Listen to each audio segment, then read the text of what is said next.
తరలించారు. కానీ రాహుల్ గాంధీ అదేవిధంగా కాంగ్రెస్ సంబంధించిన కీలక నేతలంతా కూడా అక్కడి నుంచి వెళ్లేది లేదంటూ కూడా కూర్చున్న నేపథ్యంలో కేంద్ర ప్రభుత్వం ఎట్లాంటి నిర్ణయం తీసుకోబోతుందో కూడా కొంత ఆసక్తికరంగా మారింది. మరోవైపు ఒక ఉద్రిక్తమైన పరిణామాలు అయితే ప్రస్తుతం కూడా చోటు చేసుకుంటున్న పరిస్థితి నెలకొంది.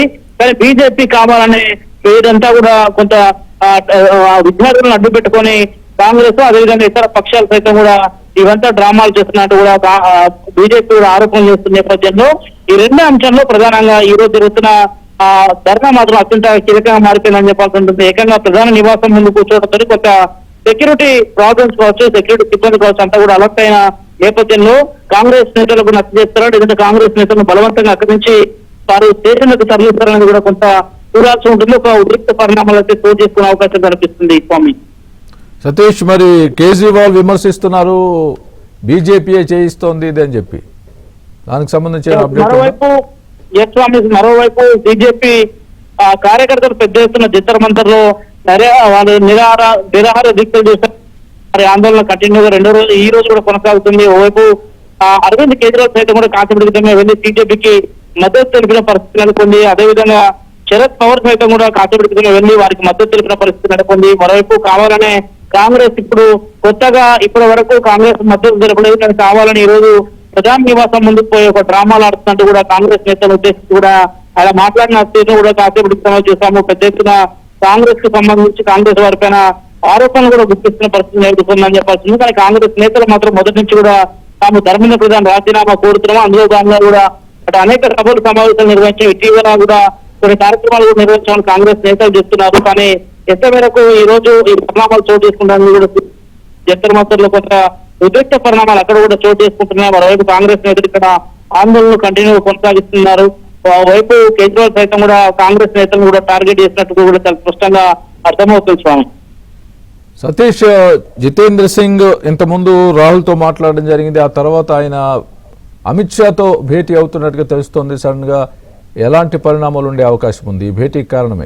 కేంద్ర మంత్రి జితేంద్ర సింగ్ ఒక్కసారిగా ప్రధాని నివాసం ముందు కాంగ్రెస్ నేతలంతా కూడా ముఖ్యంగా కాంగ్రెస్ ఎంపీలంతా కూడా ధర్నాకు వీక్షించుకోవడంతో ఒక్కసారిగా ఉద్రిక్త పరిణామాలు చోటు చేసుకోవడంతో కేంద్ర మంత్రి జితేంద్ర సింగ్ నేరుగా రాహుల్ గాంధీ వద్దకు వెళ్లారు. రాహుల్ గాంధీకి ధర్నా ప్రధాని నివాసం ముందు విరమించాల్సిందిగా కూడా విజ్ఞప్తి చేశారు. అదేవిధంగా నేతల ఇద్దరి మధ్య కాసేపు చర్చ జరిగింది. అనంతరం నేరుగా జితేంద్ర సింగ్ వెళ్లి కేంద్ర హోంమంత్రికి కూడా జరిగిన పరిణామం కాంగ్రెస్ ఎంపీలంతా కూడా ధర్నా చేసిన తీరు కావచ్చు, ప్రధాన నివాసాన్ని ముఖ్యంగా ప్రధాన నివాసం ముందు టార్గెట్ గా అక్కడ కూర్చోవడంతో కొంత అగ్రనాయకత్వం సైతం కూడా అటు బీజేపీ కేంద్ర ప్రభుత్వం సైతం కూడా కొంత దీనిపైన ఎమ్మటి దృష్టి సారించింది. కేంద్ర హోంమంత్రి ఎప్పటికప్పుడు అక్కడ జరుగుతున్న పరిణామాలు ముఖ్యంగా ధర్నాకు సంబంధించిన అంశాలను కూడా జితేంద్ర సింగ్ నుంచి తెలుసుకున్నారు. జితేంద్ర సింగ్ తిరిగి ధర్నా పాయింట్ కి వచ్చి మరోవైపు కేంద్ర హోంమంత్రి ఎలాంటి ఎక్స్ప్లెయిన్స్ ఇచ్చారు, ధర్నాకు సంబంధించిన అంశంలో రాహుల్ గాంధీతో ఏం మాట్లాడడం కూడా ఉత్కంఠతే నెలకొందని చెప్పాల్సి ఉంది. కానీ ఈ రోజు ఎంత లేదో తమంతా అక్కడే కూర్చుంటామని కూడా కూర్చుంటామనే అంశాన్ని కూడా స్పష్టం చేస్తున్నాం. మరోవైపు రాహుల్ గాంధీ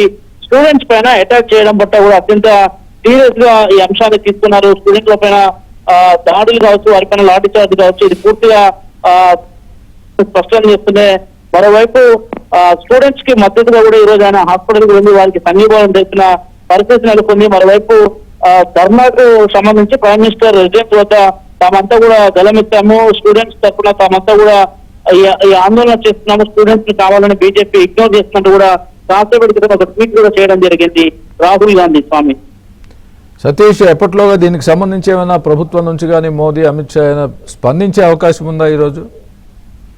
ఖచ్చితంగా కూడా కేంద్ర ప్రభుత్వం ఈ దూకుడు చర్యతోని కేంద్ర ప్రభుత్వం ఎట్లాంటి చూడాల్సి ఉంటుంది. ప్రస్తుతానికి మాత్రం కేంద్ర ప్రభుత్వం తరఫున కేంద్ర హోంమంత్రి ఎప్పటికప్పుడు ఈ అంశాన్ని కూడా పరిశీలిస్తున్న పరిస్థితి ఉంది. కేంద్ర మంత్రి జితేంద్ర సింగ్ సైతం కూడా ఇక్కడ జరుగుతున్న పరిణామాలు సైతం కూడా అమిత్ షాకి వివరించారు. దీనిపైన వచ్చే అవకాశం ఉంది. ఈ రాత్రి వరకు కూడా కేంద్ర ప్రభుత్వం ప్రకటన చేయకపోతే తిరిగి ప్రధాన నివాసం గేట్ దగ్గరే కాంగ్రెస్ ఎంపీలంతా కూడా కూర్చొని ఉంటే మాత్రం ఈ రాత్రి అంతా కూడా ఈ ధర్నా ఈ విధానాన్ని కొనసాగే అవకాశం ఉంది. రేపు ఉదయాన్నే తిరిగి మూడో రోజు పార్లమెంట్ సమావేశం నేపథ్యంలో ఒకవేళ కీలక ప్రకటన పార్లమెంట్ లో చేస్తామని దాకా ఏమైనా ఎక్స్పీరియన్స్ బీజేపీ కేంద్ర ప్రభుత్వం ఇస్తే దానికి సంబంధించి అనుగుణంగా వీరంతా కూడా ధర్నా విరమించే అవకాశాలు కూడా కనిపిస్తున్నాయి.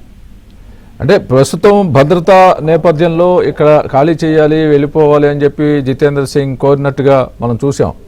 సో ఆ నేపథ్యంలో ఎలాంటి చర్యలు తీసుకునే అవకాశం ఉందా, లేదంటే ఒక ప్రకటన చేసి ఈ ధర్నాని ఈ నిరసనని విరమింపజేసే అవకాశం ఉందా? ఎలాంటి అవకాశాలు కనిపిస్తున్నాయి? ఖచ్చితంగా కూడా ఒక సెక్యూరిటీ యాంగిల్ అని చెప్పాల్సి ఉంటుంది. ప్రధాని నివాసానికి వెళ్ళే మెయిన్ ఎంట్రన్స్ గేట్ లోనే ఎంపీలంతా కూడా కూర్చోవడం, ఇట్లాంటి ఇబ్బందికరమైన పరిస్థితుల సందర్భంలో ఒక్కసారిగా జితేంద్ర సింగ్ నేరుగా వచ్చి ఇదే అంశాన్ని అభ్యర్థించినట్టు కూడా తెలుస్తుంది.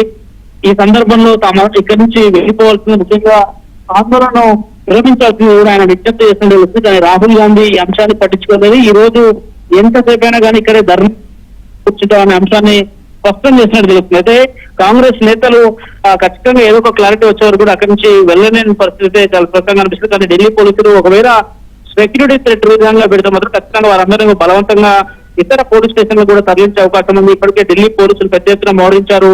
రాహుల్ గాంధీ, ప్రియాంక గాంధీ, కేసీ వేణుగోపాల్ ప్రస్తుతం అక్కడే అదే వేదిక వద్ద వారు నిల్చొని ప్రస్తుతానికి నినాదాలు చేస్తున్న పరిస్థితి నెలకొంది. వారికి వారు సంఖ్యలు వేసుకొని కూడా కేంద్ర ప్రభుత్వానికి వ్యతిరేకంగా నినాదాలు చేస్తున్న పరిస్థితి కూడా నెలకొని ఉంది. ఖచ్చితంగా దీనిపైన మనకు అసెంబ్లీలో క్లారిటీ వచ్చే అవకాశం ఉంది. స్వామి రైట్ సతీష్, థ్యాంక్స్ ఫర్